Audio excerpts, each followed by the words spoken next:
கர்த்தருக்கு மகிமை உண்டாவதாக. இந்த வெள்ளிக்கிழமை உபவாச நாள கர்த்தர் நமக்கு கொடுக்கிற ஒரு வார்த்தை, நீதிமொழிகள் 13ஆம் அதிகாரம், நீதிமொழிகள் 13ஆம் அதிகாரம் 20வது வசனம். நீதிமொழிகள் 13:20. ஞானிகளோடு சஞ்சரிக்கிறவன் ஞானம் அடைவான். எப்படி? ஞானிகளோடு சஞ்சரிக்கிறவன் ஞானம் அடைவான், மூடருக்கு தோழனோ நாசம் அடைவான். இதுதான் ஒரு வார்த்தை. இதுதான் ஆண்டவருடைய வார்த்தை. நம்முடைய தேவன் வார்த்தையாகிய தேவன், வார்த்தையாகிய தேவன். அவர் வார்த்தை மூலமா நம்ம தேவனோடு தொடர்புக்கு போறோம். வார்த்தை நம்ம ஜெபம் பண்றது, நம்ம ஒரு தகப்பன்கிட்ட பேசுறது மாதிரி நம்ம என்ன செய்யறோம்? தகப்பன்கிட்ட பேசுற மாதிரி நம்ம பேசுறோம். ஒரு சிறு பிள்ளை தகப்பன்கிட்ட எப்படி உரிமையா பேசுமோ அது மாதிரி நம்ம இயேசு ஆண்டவராக இயேசு கிறிஸ்துகிட்ட நம்ம பேசுறோம். அப்போ வார்த்தை மூலமா பேச தொடர்பு வருது. சரியா? நம்ம பேசினா தானே கர்த்தருக்கு புரியும்.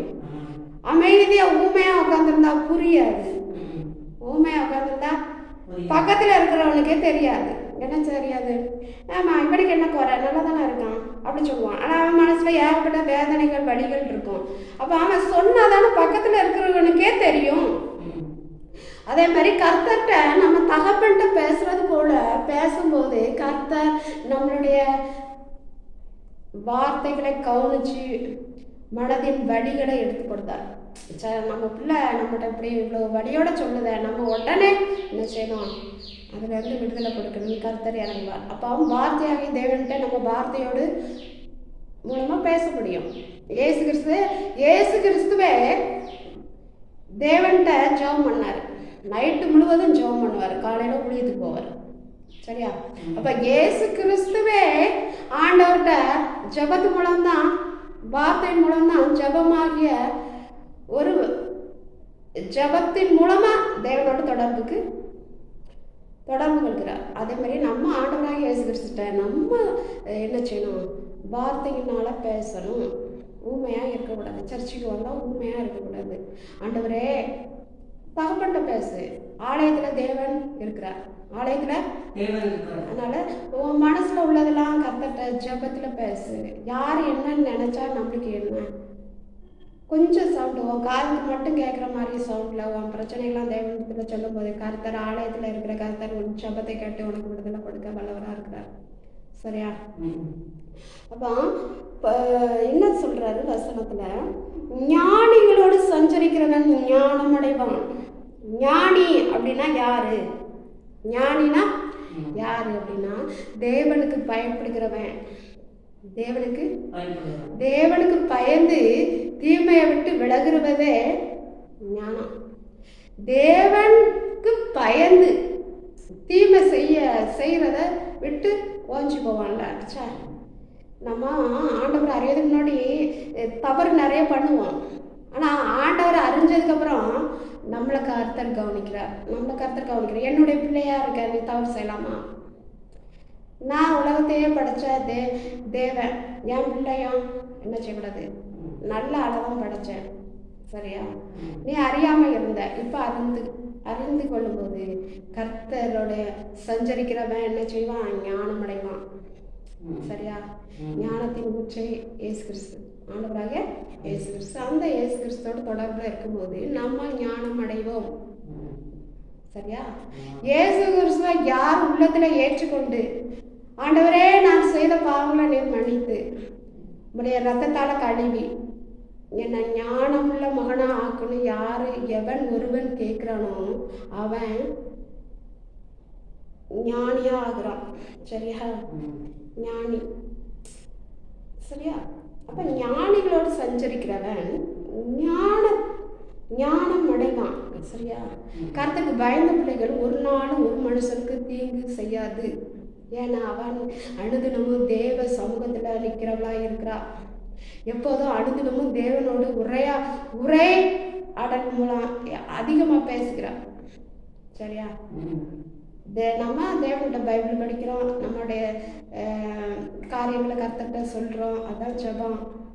சரியா? அப்போ தேவன் நம்ம ஜெபத்தை கேட்கணும்னா நம்ம ஞானம் உள்ள பிள்ளைகளாக இருக்கணும். முதல்ல ஞானம் என்பது தீமையை விட்டு விலகுவது. தீமை செய்யக்கூடாது, தீமை நினைக்கவே கூடாது. அப்புறம் எங்கே செய்ய? சரியா? கர்த்தர் என்ன செய்வார்? இந்த வருஷம் இந்த பூமியில் 33 வருஷம் இருந்தார். சரியா? அப்போ 3 வருஷம் அவர் ஊழியம் செஞ்சார். அப்போ கர்த்தர் என்ன சொல்கிறாரு? ஞானத்தை பற்றி போதிக்கிறார். எப்படி ஞானம்? அப்படி மரியாளுக்கு கர்த்தர் சொல்றாரு, மரியா தன்னை விட்டு எடுபடாத நல்ல பங்க தெரிந்து கொண்டா. ஏன் அப்படி சொல்றாரு? மரியாதை குறித்து ஏன் அப்படி கர்த்தர் சொல்றாருன்னா, மரியா தேவ சமூகத்துல காத்திருந்தா.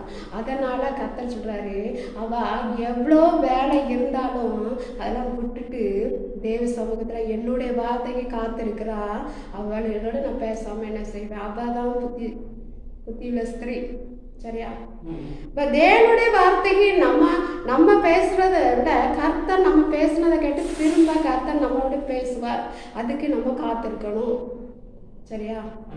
அதனால நல்ல ஒரு உறவுனா தேவனோட இயேசு கிறிஸ்தோட ஜெபத்தின் மூலமா பேசுறது, தேவ சமூகத்துல காத்து இருக்கிறது, தன்னை பரிசுத்தப்படுத்தி கொள்கிறது, தன்னை விடுவித்துக்கொள். முதல்ல என்ன செய்யணும்? உன்னை விடுவித்துக்கொள். ஒருவன் கட்டப்பட்டு இருக்கும்போது அடுத்தவங்களை அவங்க காப்பாற்ற முடியுமா? ஒருவன் கடல்ல அகப்பட்டு இருக்கும்போது இன்னொரு ஆளுக்கு அவன் உதவி செய்ய முடியுமா? இவன் கடனையே அடைக்க முடியாம இருப்பான். என் கடனையே அடைக்க முடியல, நான் உனக்கு எப்படிப்பா உதவி செய்ய முடியும் அப்படி சொல்லுவான். அதே மாதிரி தான் நம்ம முதல்ல நம்மளை விடுவிக்கணும், நம்மளை பாவத்திலிருந்து. அப்போ நான் எப்படி என்னை விடுவிக்க அப்படின்னு கேட்கும்போது எப்படி விடுவிக்க முடியும்? அதான் ஆண்டவருடைய ரத்தம் இருக்கு, இயேசு கிறிஸ்துவோட கல்வாரி, இயேசு கிறிஸ்துவோட ரத்தம், குற்றமற்ற ரத்தம். சரியா? அந்த ரத்தத்தை நோக்கி இயேசு கிறிஸ்துவை முழங்கால் பட்டு நோக்கி பார்க்கும்போது கண்ணீரோடு இயேசு கிறிஸ்துட்டானே மனம் திரும்பும்போது கர்த்தர் பரத்திலிருந்து உன்னை காண்கிறார். அப்போது அவருடைய ரத்தம் உன்னை பரிசுத்தப்படுத்துது. சரியா? அப்போ தேவன் உன் ஜெபத்தை கேட்டு உன்னை பரிசுத்தப்படுத்தி அவர் பிள்ளையா ஆக்கும்போது நீ எப்படியா இருக்கணும்? ஞானமுள்ள பிள்ளையா இருக்கணும். சும்மா இருக்கக்கூடாது. ஏதோ கர்த்தர் இலவசமாக ரட்சிப்பு கொடுக்கிறார், நம்ம அசட்டை பண்ணுவான்னு மட்டும் நினைக்காதீங்க யாரா இருந்தாலும். சரியா?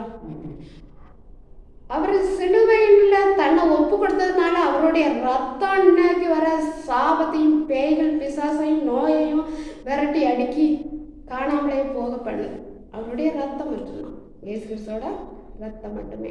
அதனால ஞானம் உள்ள பிள்ளைகளா, தேவனோடு சஞ்சரிக்கிறவங்களா. ஏனோக்குங்கிற ஒரு மனுஷன் இருந்தான். அவன் தேவனோடு என்ன செஞ்சுட்டு இருந்தான்? சஞ்சரிச்சுக்கிட்டு இருந்தான். சரியா? அவனுக்கு குடும்பம், பிள்ளைகள், குட்டி எல்லாமே உண்டு. ஆனாலும் அதிகாலையில் என்ன செய்கிறான்? தேவனோடு சஞ்சரிக்கிறான் அப்படின்னா என்ன அர்த்தம் அப்படின்னா தேவனோடு பேசுகிறான். சரியா? தேவனோடு எவ்வளோ வேலைகள், எவ்வளோ பாடுகள், எவ்வளோ மத்தியிலையும் தேவனை அதிகாலையில் தேடும்போது கர்த்தருடைய கிருபை புதிதாய் நமக்கு கிடைக்கும். சரியா? நேற்றைய துயரம் இன்று மாறும், இன்றைய துயரம் நாளை மாறும். சரியா? அப்போ ஒவ்வொரு நாளும் புதிய கிருபை, புதிய நாளை நம்ம ஆரம்பிக்க பழகணும். சரியா? எப்போதும் கவலை, எப்போதும் கண்ணீர், எப்போதும் தூங்கும் போதும் கண்ணீர், எந்திக்கும் போதும் கண்ணீர், எப்போ பாரு சோகம் அப்படிலாம் இருக்கக்கூடாது. தேவனுடைய பிள்ளைகள் அப்படி இருக்கக்கூடாது. என் மீட்பர் உயிரோடு இருக்கிறார், என் மீட்பர் உயிரோடு இருக்கிறார், எனக்கு என்ன கவலை? சரியா? நீ ஆண்டவர்கிட்ட எல்லா கவலையும் ஒப்பு கொடுக்கும்போது அவர் உன் தகப்பனாகிய கர்த்தர் இயேசு கிறிஸ்து உன் வலப்பக்கத்தில் நின்று உன் ஜெபத்தை கேட்டு உனக்கு விடுதலை உடனே கொடுக்குறாரு. அந்த தகப்பன் ஞானத்தை கொடுக்கிறவர், ஞானிகளோடு சஞ்சரிக்கிறவர் ஞானம் அடைவான். அப்போ நம்ம என்ன செய்யணும்? ஆவிக்குரிய பிள்ளைகளாக இருக்கிற நம்ம என்ன செய்யணும்? கர்த்தர் தொடர்பு, கர்த்தரோடு நம்ம சமூகத்தில் காத்திருக்கிறத ஒரு நாளும் நம்ம விட்டு கொடுக்கக்கூடாது. யாருக்காகவும் அதிகாலையில் தேவனை தேடணும். அப்போ வீட்டு வேலை எல்லாம் செய்து விட்டு நீ என்ன செய்யக்கூடாது? வேற காரியங்களுக்கு முக்கியத்துவம் கொடுக்கக்கூடாது. கர்த்தரோடு வசனத்தை பைபிள் எடுத்து வாசிக்கணும்.